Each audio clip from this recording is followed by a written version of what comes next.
바이든 행정부는 뭘 받았을까요? 역사상 처음으로 한국이 대만 해협의 안정에 대해서 미국과 같은 입장을 취한다는 문구가 들어갔습니다. 하나의 중국 입장을 견지해온 중국 입장으로서는 이것은 대단히 충격적인 그런 한국의 입장 변화인 것이죠. 이 실천 없는 사랑을 내가 어디까지 믿어야 되는가? 아마 김정은 위원장도 그 생각을 하고 있을 거예요.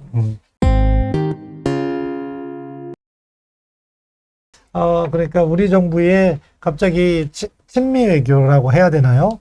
아무튼 동맹을 강조하는 거에 대한 답을 주시고요. 예, 박사님. 예. 왜 그럴까요?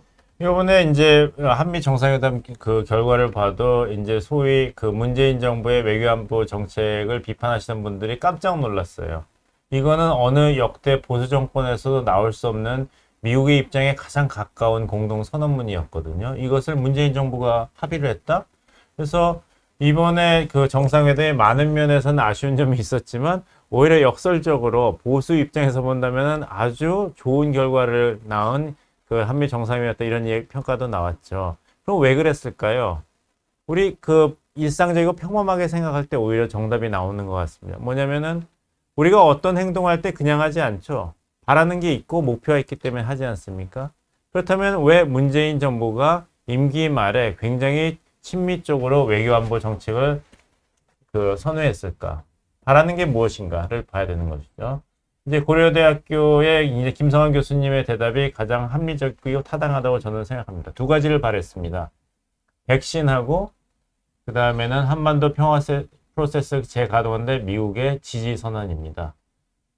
그것을 이제 바이든 행정부에서 바랬는데 이제 정의용 외교장관께서 이야기하셨던 정도의 대규모의 백신 협력은 사실 없었죠. 하지만 55만 명 한국 군인들에게 접종을 할 수 있는 얀센 백신의 협조는 받아냈습니다. 두 번째는 2018년 판문점 선언과 2019년 미국 간의 싱가포르 합의가 굉장히 중요하다는 것도 내용에 들어갔습니다. 자, 그렇지만 역시 우리 일상생활과 똑같이 우리가 뭘 받을 때는 상대방한테 또 뭘 줘야죠. 상대방이 뭘 줄 때는 뭘 또 받아내려고 그러죠. 바이든 행정부는 뭘 받았을까요? 역사상 처음으로 한국이 대만 해협의 안정에 대해서 미국과 같은 입장을 취한다는 문구가 들어갔습니다. 하나의 중국 입장을 견지해온 중국 입장으로서는 이것은 대단히 충격적인 그런 한국의 입장 변화인 것이죠. 왜냐하면 이거는 내정 간섭에 해당되는 것이거든요. 중국 입장에서는. 우리 외교부는 이것은 그냥 대만 해협에서의 평화 안정을 원한다는 일반적인 그런 입장을 표현한 것에 불과하다고 이야기했지만 이야기하는 사람이 이야기하는 거랑 듣는 사람이 듣는 이야기가 항상 같지는 않죠. 중국 입장에서는 그렇게 일반적인 얘기를 왜 꼭 해야 되는가 한국이 이제까지 안 하다가 이렇게 받아들일 수가 있고 주변국들은 대만 문제에 대해서 불장난하지 말라 이런 대변인의 이야기도 나왔습니다. 그렇게 일반적인 이야기를 할 거면 그러면 한국 입장에서는 일본의 스가 총리가 한반도에서 평화의 안정은 대단히 중요하다고 일본과 미국의 정상은 이번 정상회담에서 합의했다고 발표를 해보십시오. 한국 국민과 한국 정부 입장에서는 그것이 어떻게 들릴 것입니까? 왜 일본이 신경을 쓰느냐? 한반도의 평화 안정에 대해서. 이건 우리 주권 문제인데.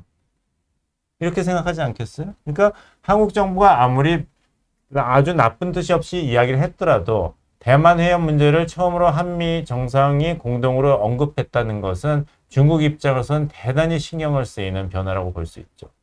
그러면 그걸 통해서 문재인 대통령은 백신 55만 명 그 접종을 받아냈고 또 한반도 평화 프로세스에 대해서 또 남북 간의 대화 협력이 중요하다는 데에서 미국의 지지를 받아냈습니다. 근데 이것이 과연 굉장한 외교 성과인가? 저는 약간 부족하다고 보는 것이 뭐냐면은 처음에 약속을 많이 했거든요. 백신 주권 얘기했죠. 백신 스와프 얘기했죠. 근데 그거에 비하면은 뭐 실질적인 성과긴 하지만 약속한 게 너무 컸기 때문에 거기에 대해서는 좀 부족하다. 이런 백신 외교 차원에서는 말씀드리고 두 번째는 한반도 평화 프로세스가 가동되려면 아까 말씀드린 대로 북한이 매력을 느끼는 어떤 보따리를 제공을 해야 되는데 그 보따리는 결국에는 경제 완화와 연결이 되어 있습니다. 근데 바이든 행정부는 싱가포르 합의와 판문점 선언은 넣었지만 제재는 유지된다고 했거든요. 그럼 북한 입장에서는 말은 좋은데 아까 신 박사님께서 말씀하셨는데 말은 했는데 뭐 보이는 건 없는 거예요. 그러면은 문재인 정부 임기 끝날 때까지 기다렸다가 그 다음 정권에서 뭘 주느냐를 기다리는 게 더 낫겠다 이렇게 생각할 수가 있는 것이죠. 이제 아버지가 아들을 난 너를 사랑한다. 넌 내가 아끼는 아들이다. 아들 입장에서 듣기 좋죠. 근데 아버지가 집문서 땅문서는 안 줘요. 계속 쥐고 계세요. 그럼 아들 입장에서는 이 실천 없는 사랑을 내가 어디까지 믿어야 되는가. 아마 김정은 위원장도 그 생각을 하고 있을 거예요. 예, 감사합니다.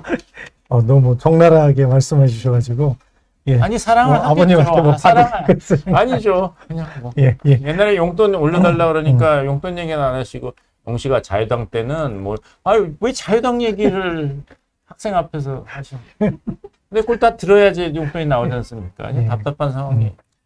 보면 외교도 상당히 일상생활과 밀접하다